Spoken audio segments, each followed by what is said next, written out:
Selamat siang Ibu, perkenalkan nama saya Kermit Lau. Dan saya Lisda Panggi. Di sini kami akan mempresentasikan materi pertemuan ke-13 tentang sistem anatomi tubuh manusia. Anatomi berasal dari bahasa Latin yaitu ana yang berarti bagian dan memisahkan, sedangkan tomi yang berarti iris atau potong. Jadi anatomi adalah ilmu yang mempelajari bentuk dan susunan tubuh, baik secara keseluruhan maupun bagian-bagian serta hubungan alat tubuh yang satu dengan yang lainnya. Anatomi tubuh manusia dibagi menjadi beberapa bagian. Yang pertama, sistem rangka. Pada sistem rangka, secara total manusia memiliki 206 tulang yang dihubungkan dengan tendon, ligamen, dan tulang rawan.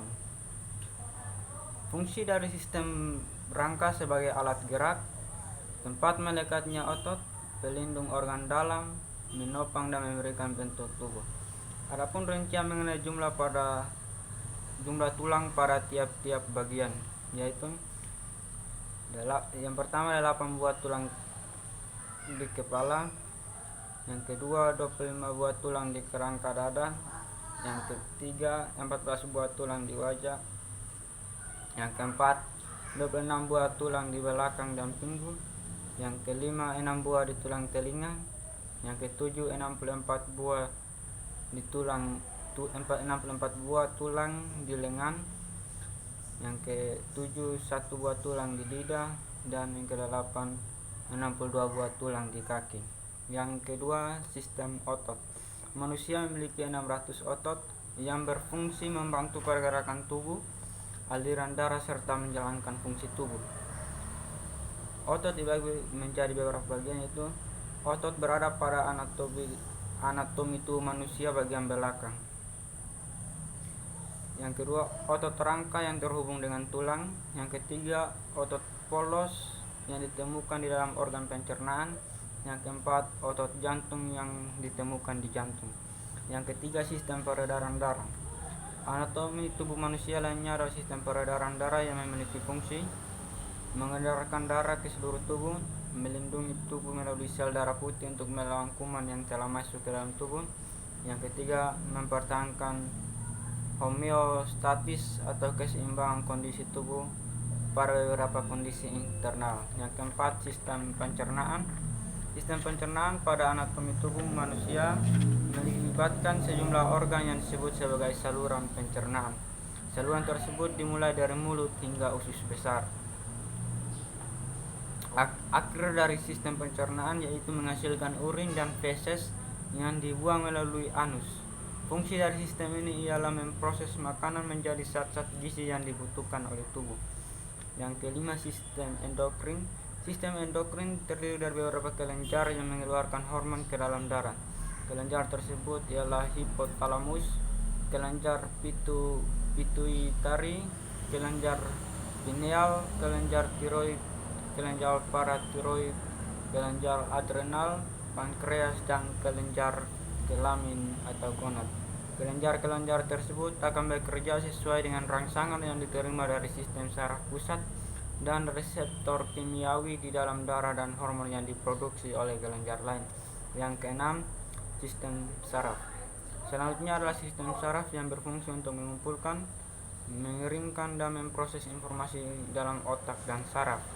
Sistem saraf ini terdiri dari saraf pusat seperti otak dan sumsum tulang belakang, sedangkan saraf tepi seperti saraf otonom dan saraf somatis. Yang ketujuh, sistem pernapasan. Sistem anatomi tubuh manusia selanjutnya adalah sistem pernapasan. Sistem ini berfungsi untuk menyediakan oksigen ke seluruh tubuh, mengeluarkan karbon dioksida yang serta perlu limbah lainnya. Di sini sistem pernapasan utama terbagi menjadi 3, yaitu saluran pernapasan yang berfungsi membawa udara melalui hidung menuju paru-paru. Saluran napas terdiri dari hidung, mulut, faring, laring, trakea, bronkus, dan bronkiolus.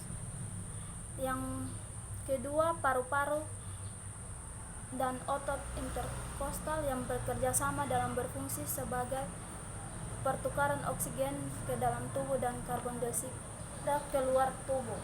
Yang ketiga, otot respirasi termasuk diafragma memompa mendorong udara masuk dan keluar dari paru-paru ketika manusia bernapas.